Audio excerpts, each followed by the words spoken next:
प्यार के बारे में आपके क्या विचार है? शायद मतलब आर्टिस्ट हटा देंगे ना अगर मेरे नाम से, तो सिर्फ यही है मेरी डेफिनेशन प्यार।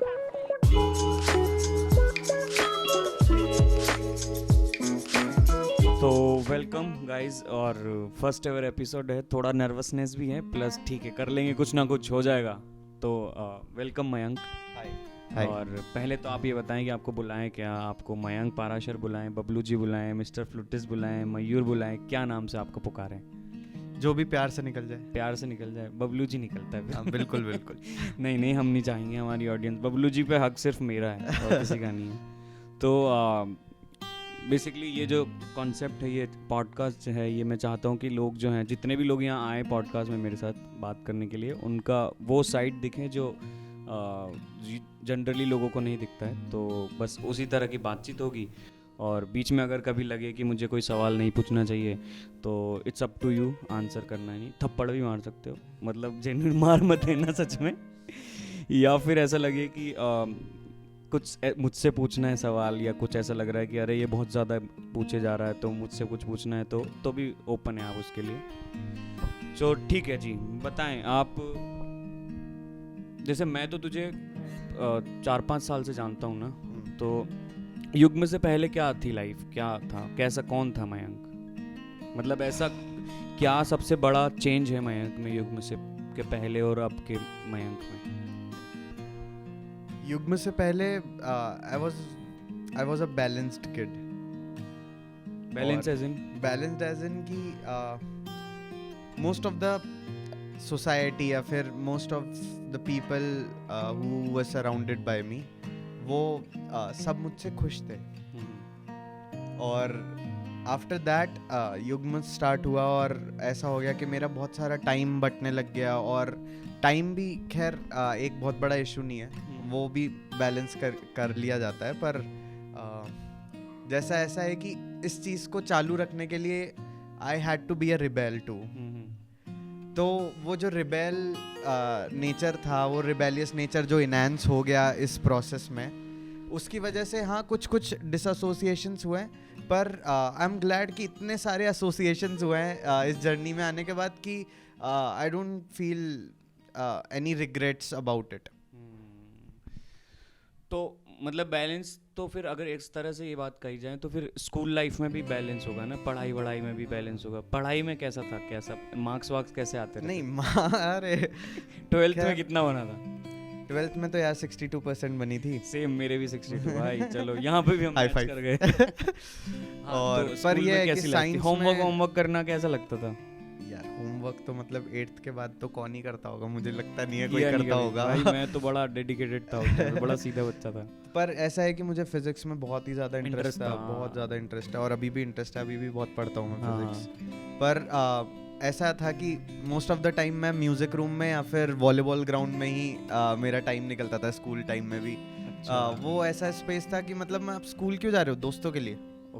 और कोई रीज़न ही नहीं है, दोस्तों के अलावा कोई रीज़न नहीं है स्कूल जाने का। तो ये तो मतलब ये बात तो हो गई जब थोड़ी समझदारी आ गई है ना, कि तब चीज़ें समझने लग गए, बास्केटबॉल ग्राउंड में जाना या खेलना वेलना। उससे भी पहले की अगर थोड़ी बात करें, उससे भी जस्ट पहले 5th क्लास, तब कैसा था मैं उस टाइम? तब ऐसे आर्ट वार्ट के बारे में ऐसे पार्टिसिपेशन करना, और ये तब भी इतना एक्टिव था? मैं जब नर्सरी क्लास में था तो मतलब ऐसा था कि हम कोई भी एक्टिविटी हो रही है तो सबसे पहले कौन खड़ा होगा? मैं। ओके। तो ऐसा मेरा पार्टिसिपेशन का एक्स्ट्रा को करिकुलर एक्टिविटीज़ में मेरा ऐसा था कि नहीं मुझे तो करना ही है। कि ये सब चीज़ें तो होती रहेंगी, यही तो है। यही तो हूँ मैं।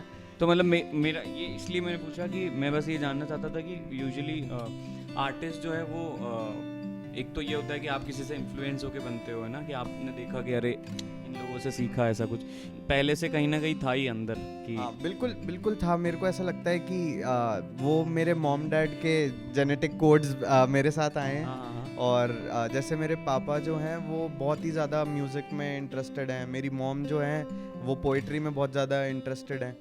तो वो दोनों का मिक्सचर ही शायद मुझ में आ गया। मैं म्यूज़िक और पोइट्री दोनों में ही बहुत इंटरेस्टेड हूँ। ऐसे याद है तेरे को कि कभी तूने पहला लिखा हो और आंटी को बताया हो या अंकल को शेयर किया हो? हाँ यार, मैंने जो पहला पीस लिखा था मेरी तरफ से। क्या था वो थोड़ा बताएगा?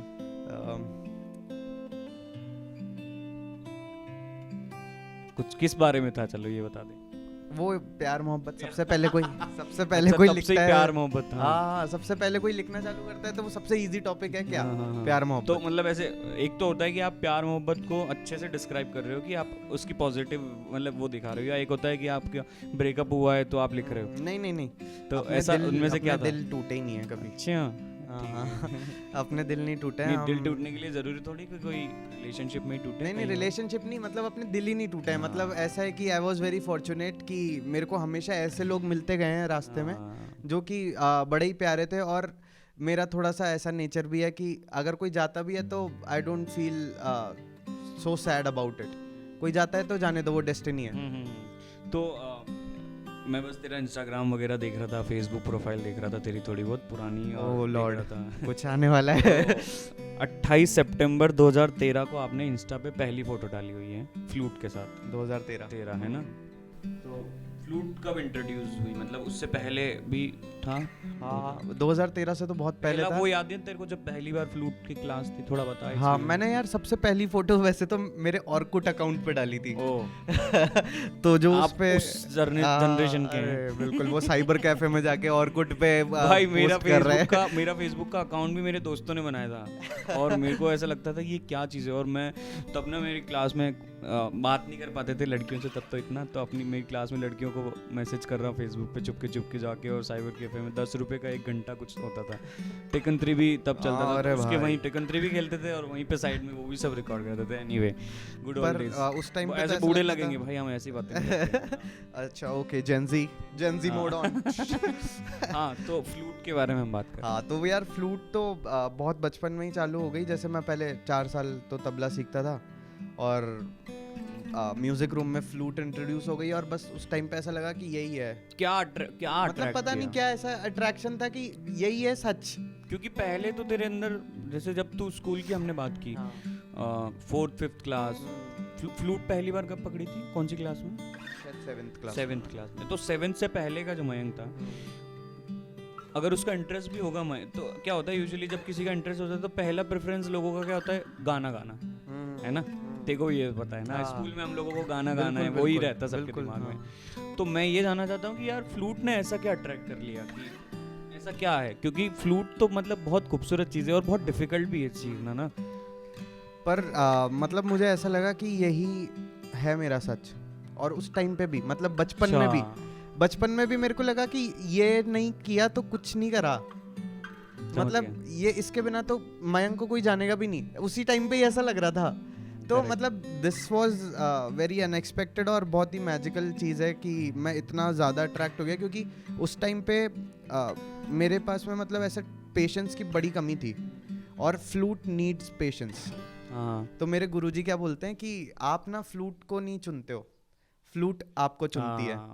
तो मेरे को भी ये बात किसी ने बोला था कि कोई इंस्ट्रूमेंट जो है वो आपको बिल्कुल choose करता बिल्कुल है। वो आपको चूज करता है। तो ऐसा है कि मैंने तो चूज नहीं करी है, शायद फ्लूट ने मुझे Flute ने चूज कर मुझे- लिया। प्लस क्या होता है कि अब जैसे यहाँ से एक बात और मेरी निकलती कि भगवान में किस हद तक यकीन है तेरे को, मतलब किस तक लगता है कि हाँ इस लिमिट तक भगवान में या एनर्जीज में बिलीव करता हूँ मैं कि हाँ ऐसा होता है। बिल्कुल, वो पर डिपेंड करता है कि हम डेफिनेशन क्या दे रहे हैं भगवान की। अब जैसे ये बात जो है, अगर ये बात हम कह रहे हैं कि इंस्ट्रूमेंट ने चूज किया, तो एक कहीं ना कहीं ये एक ऐसी बात है कि बहुत हवा वाली बात है। मतलब कि बिल्कुल, ये बिल्कुल, पॉसिबल अगर एक्चुअल जिंदगी में देखे तो ऐसी बात है कि अरे यार ये हुआ होगा।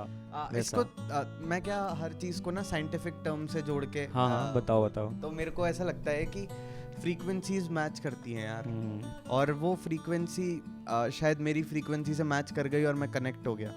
ओके, मतलब जैसे थोड़ा और जैसे इसका एक एग्जाम्पल ये भी है कि युग्म में आने से पहले मैं बहुत अलग अलग बैंड्स में परफॉर्म कर चुका था, और मतलब मैंने वहाँ भी आएंगे हम।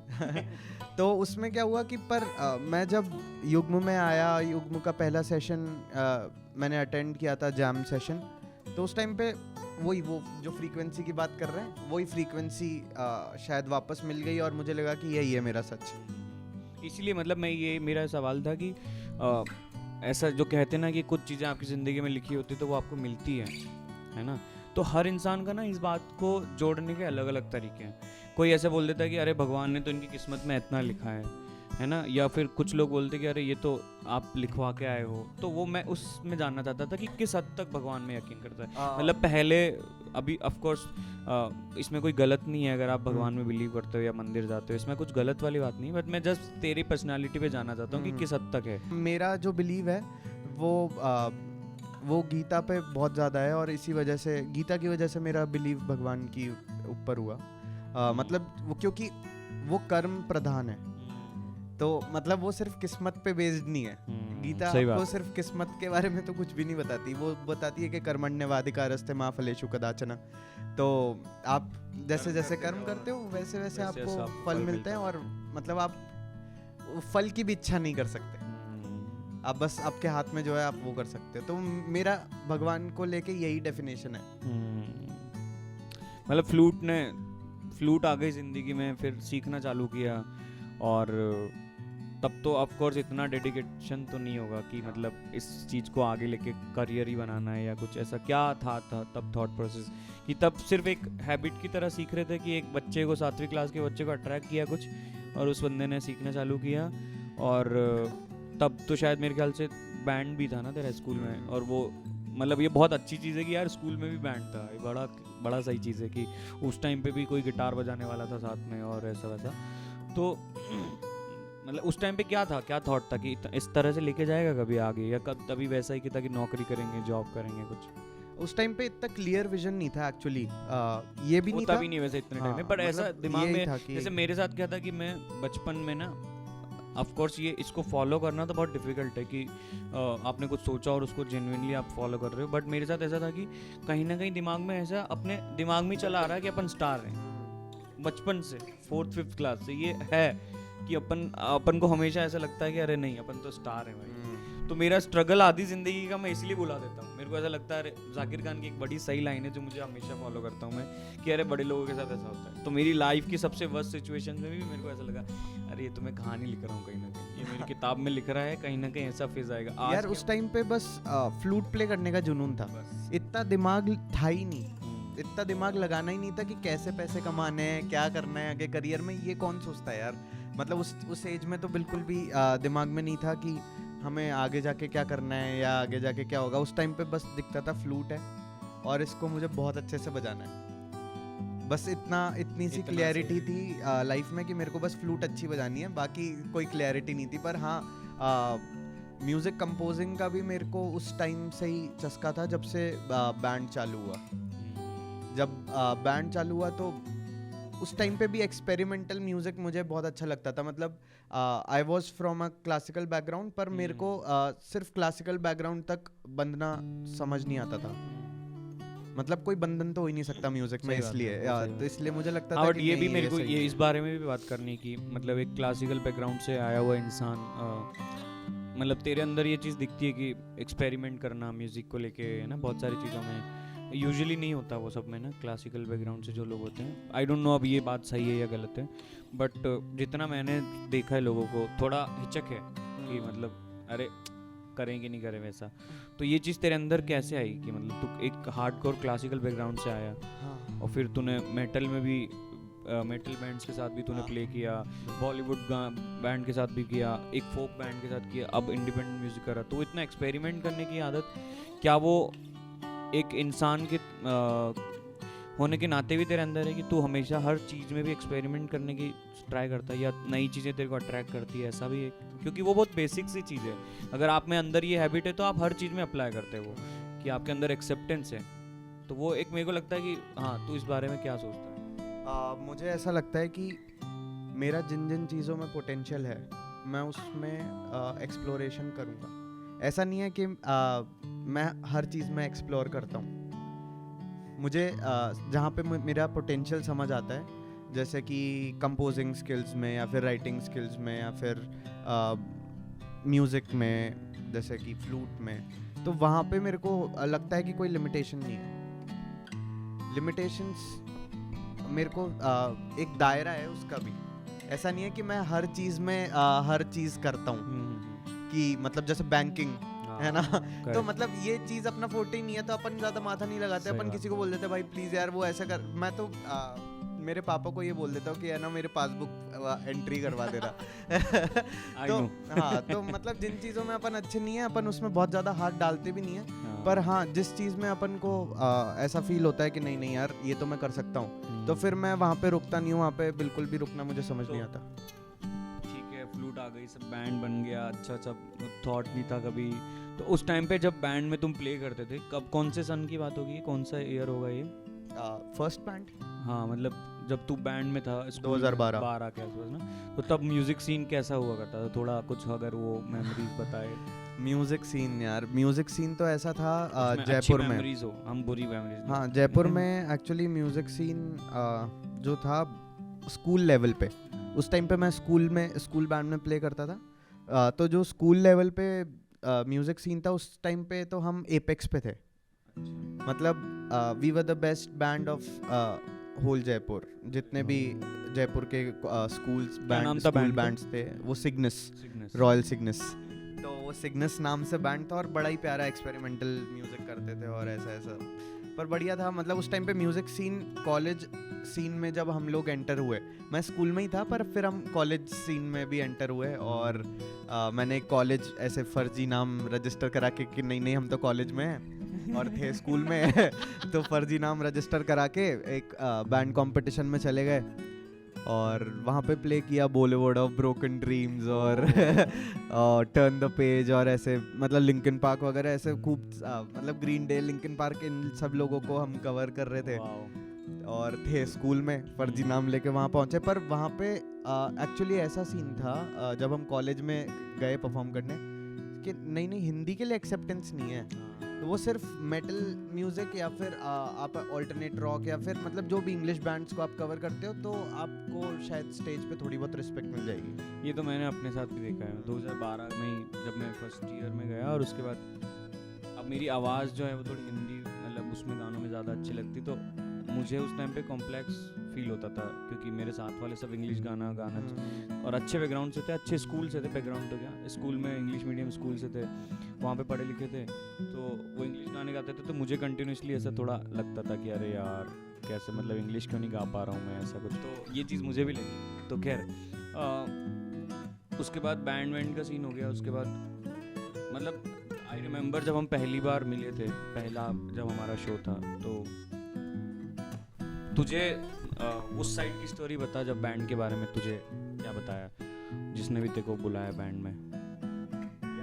मेरे पास मतलब तेरे को क्या अट्रैक्ट किया सबसे ज़्यादा? ऐसा तो नहीं है, जितना मैं तेरे को जानता हूँ तू ऐसा तो इंसान नहीं है कि तू बिना कुछ देखे या बिना कुछ सोचे समझे किसी भी चीज़ में इन्वॉल्व होगा, तुझे कुछ तो देखा ही होगा कि क्या ऐसा क्या चीज़ अट्रैक्ट की? यार मुझे एक्चुअली है ना यूएसपीज ही अट्रैक्ट करती आई हैं आज तक। अच्छा। मतलब एक कुछ यूएसपी होना बहुत ज़रूरी है मेरे लिए, मेरे को ऐसा लगता है। वही मेरा थॉट प्रोसेस रहा शुरू से, जैसे फ्लूट भी था, तो फ्लूट भी शायद इस वजह से ही हो, मुझे नहीं पता, मतलब वो कॉन्शियसली या सबकॉन्शियसली कैसा भी था। तो मतलब मुझे शायद इस चीज़ में एक यूएसपी दिखी कि ये जो म्यूजिक है ये बहुत सबसे डिफरेंट है। करेक्ट, तब तो हाँ ऑफ कोर्स फोक म्यूजिक वगैरह हम करते थे। तो हम जो जयपुर म्यूजिक सीन था या फिर हमारे पूरा ही म्यूजिक सीन जो मैं देख रहा था आसपास, उस सीन से बिल्कुल डिफरेंट हो रहा था, और मुझे लगा कि यहाँ पे मैं टेस्ट कर सकता हूँ खुद को। करेक्ट, सही बात है। उस टाइम पे मतलब हम लोग तो जितने भी बैंड में जब हम लोग थे, जब तू आया हम लोग में तो आधे से ज़्यादा को तो कुछ नॉलेज भी नहीं था खुद, टू बी वेरी ऑनेस्ट। वैसे जैसे मेरे को खुद को भी कुछ आइडिया नहीं था म्यूज़िक, बस ऐसा था कि हाँ कुछ गाने सुने हुए हैं उन्हीं को बजा रहे हैं, बट तू आया और एक पर्टिकुलर चीज़ें हैं तो वो ज़रूरी है। जैसे हमारी लाइन भी है राग और बैराग वाली ना, तो वो वाली बात है कि ऑर्डर आया थोड़ा सा कि भाई हाँ ये ऐसे परफॉर्म करना है। फिर हमारी शोज़ में भी कितनी मेमोरीज है ना, कई बार ऐसा हुआ है कि अरे शोज़ में कुछ गड़बड़ बजा दिया तो कॉन्शियस हो जाता था मैं भी कि अरे यार ये क्या गा दिया यार, तो बड़ा ऐसा रहा। खैर सो मतलब क्या ऐसा एक बेसिक बहुत एक वन लाइन में बता कि ऐसा क्या चेंज तुझे फील होता है अपने अंदर इस पिछले 4-5 सालों में? I am more confident about my self now. अच्छा ठीक है, तो क्या जैसे हर एक आर्टिस्ट की लाइफ में ऐसा होता है ना कि कुछ ऐसे सेटबैक्स होते हैं ना कि ऐसा टाइम आता है कि अरे हाँ, तो वो बहुत ज़रूरी भी होता है मेरे ख्याल से। तो उन सेटबैक्स ने तुझे क्या क्या फील कराया है? उन सेटबैक्स में तेरी साइड में, जैसे मेरा तो तुझे पता होता है, मैं तो इमोशनल आदमी हूँ, मैं तो बता भी देता हूँ। तेरा ना देखने को नहीं मिलता कई बार कि तो तुझे क्या लगा है कि तेरे सेटबैक्स में तू क्या फील करता था उस टाइम पे? इतना कॉन्फिडेंट कैसे था तू कि बॉम्बे चले जाना है रैंडमली? और इसका जवाब तो पता नहीं कैसा मेरे अंदर कुछ है ऐसा जो उस टाइम पे मतलब जाग जाता है, या फिर मेरे साथ खड़ा हो जाता है कोई।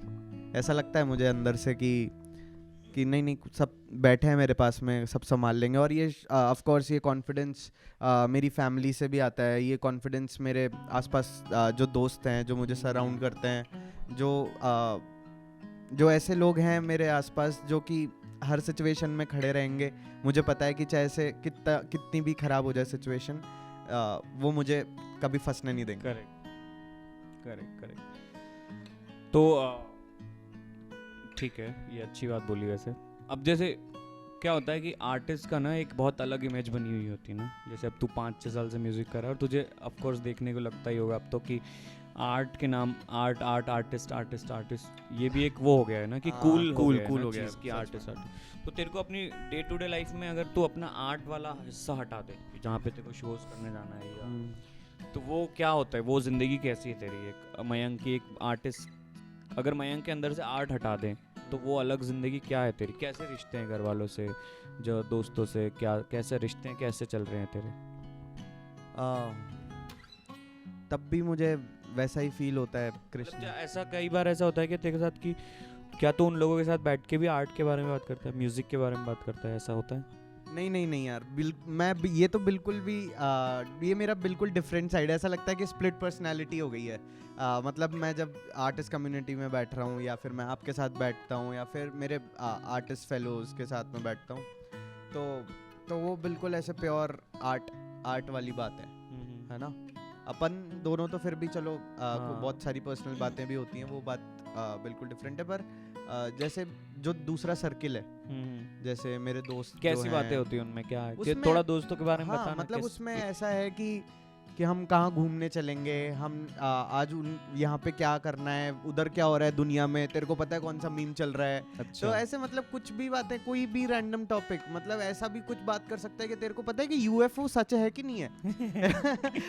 तो तेरे को क्या लगता है कि मतलब ऐसे दोस्त होना जरूरी है ना एक आर्टिस्ट की लाइफ में, कि जो आपको आर्ट के अलावा जिंदगी में कुछ और दिखाए, प्रैक्टिकल थोड़ा रहे? तो मेरे को ऐसा लगता है कि वो आपको केओस से शिफ्ट करा देते हैं।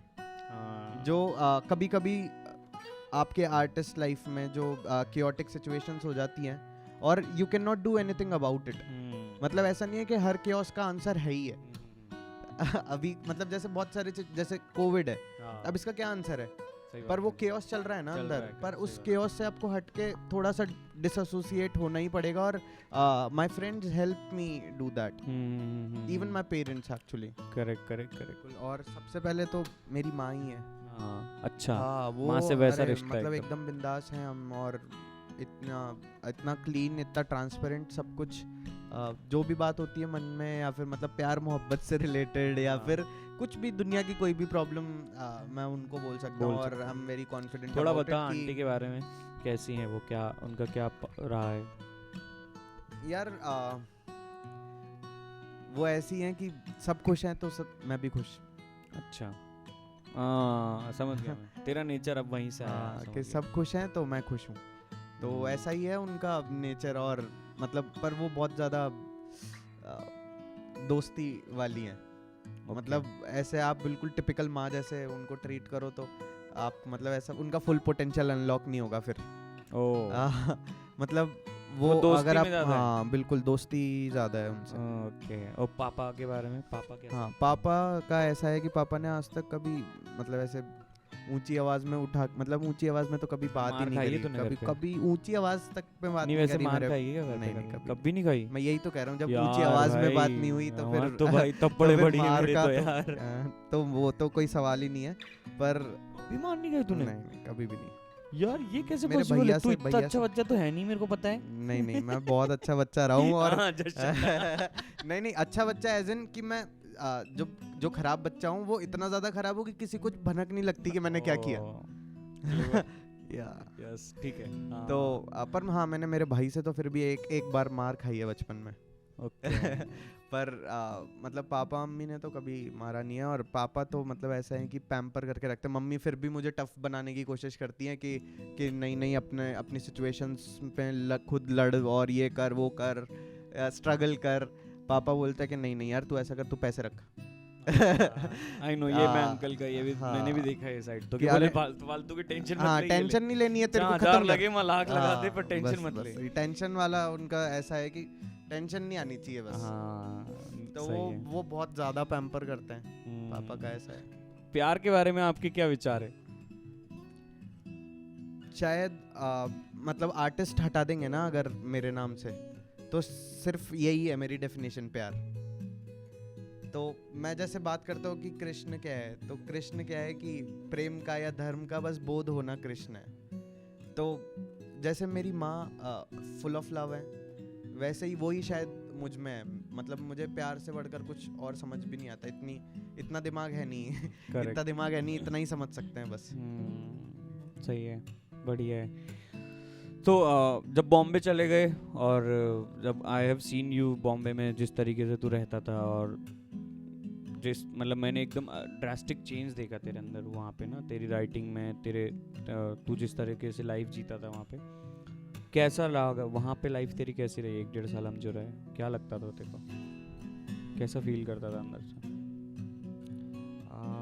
To be honest not very good, क्योंकि obviously the situations were exact opposite. जो मैं यहाँ पे जैसा रहता था उससे बिल्कुल अपोजिट था।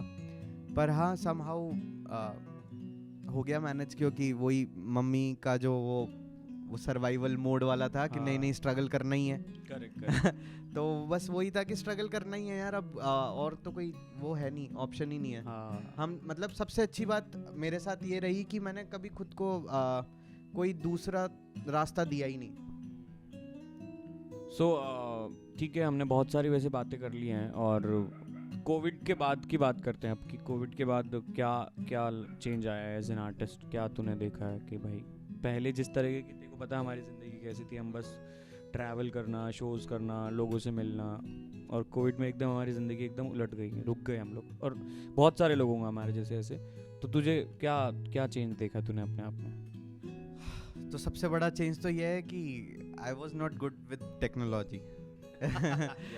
तो अब प्रोडक्शन सीखने लगा हूँ, और मतलब ये समझ आ गया है कि जो तरीके पहले थे वो तरीके तो अब काम नहीं करने वाले हैं। मतलब अब हम कुछ एक नई एरा में आ गए हैं। जैसे हमारे पेरेंट्स शायद 90s के बाद में जैसे 2000s में आए हैं ना, तो वो जो शिफ्ट था शायद उससे भी ड्रास्टिक शिफ्ट ये है कि जो हम प्री कोविड, अब मुझे लगता है कि जैसे बिफोर क्राइस्ट और एडी जो था, ऐसे वो हम बताते हैं ना कि ये वाला टाइम, ये वाला टाइम, तो अब शायद प्री कोविड या फिर पोस्ट कोविड ही आएगा टाइम।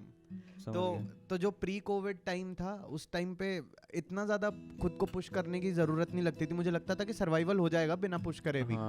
पर अब लगता है कि टेक्नोलॉजिकली भी मेरे को एडवांस होना पड़ेगा, या फिर मतलब जो भी चीज़ें हैं अभी टाइम के रिक्वायरमेंट में, तो वो सब करनी ही पड़ेगी, अब कोई और चारा नहीं है। करेक्ट। तो जैसे आजकल की जो बात हम करते हैं कि अभी आप चाहो ना चाहो आपके अंदर एक वो रहता है प्रेशर आपके ऊपर कि यार कंटेंट रिलीज़ करना है, कंटेंट डालना है ना।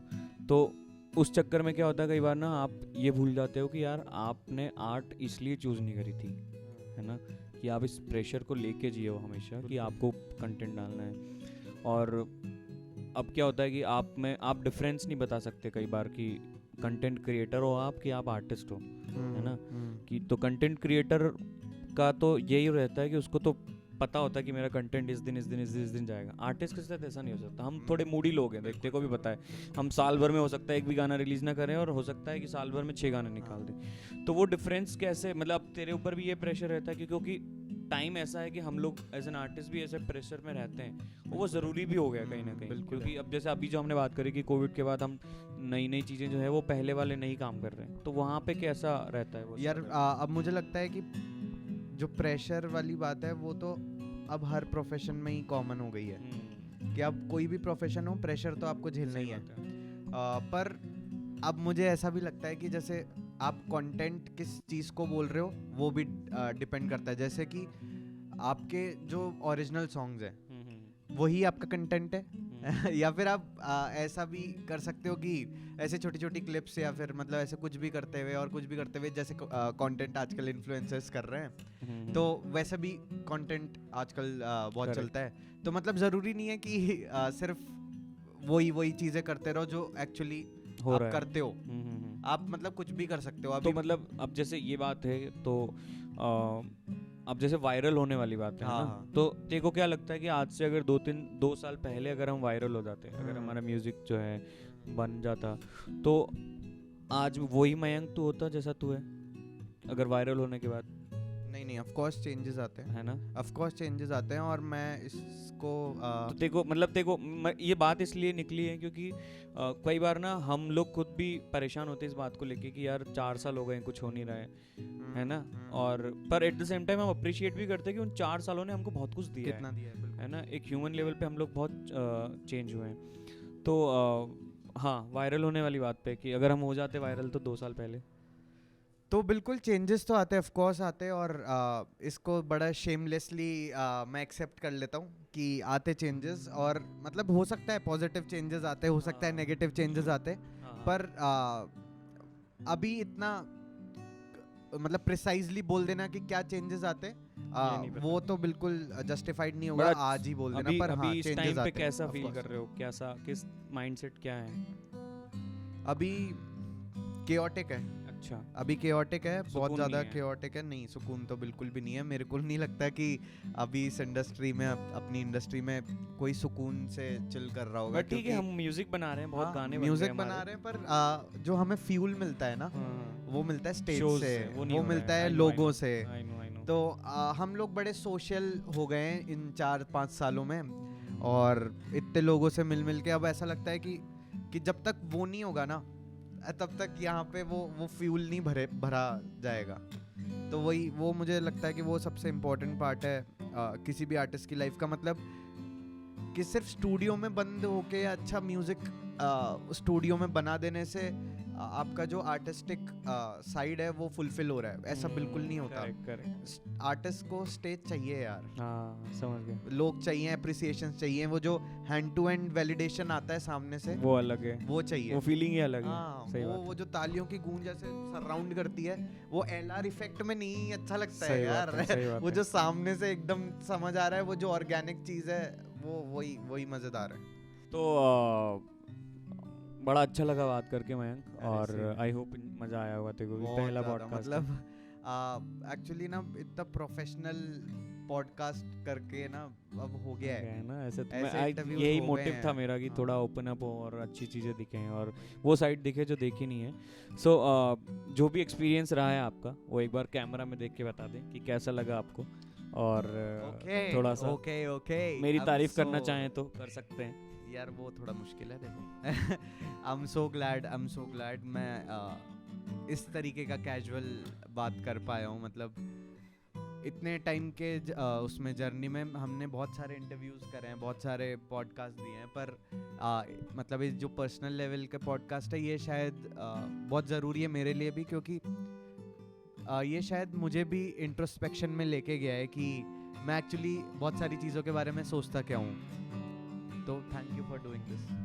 Thank you for coming and care coming. Thank you क्या बोलूँ, तेरे को करना ही था पहला पॉडकास्ट मेरे साथ। एनीवे, सो नहीं, पर आई अप्रिशिएट कि मतलब जो लेयर्स में, मतलब आप जानते हो मैं इतना पर्सनल बात करता नहीं हूँ, आई नो, पर आई अप्रिशिएट यू कि इतनी पर्सनल लेयर्स में नहीं निकाल दिया आपने। Thank you.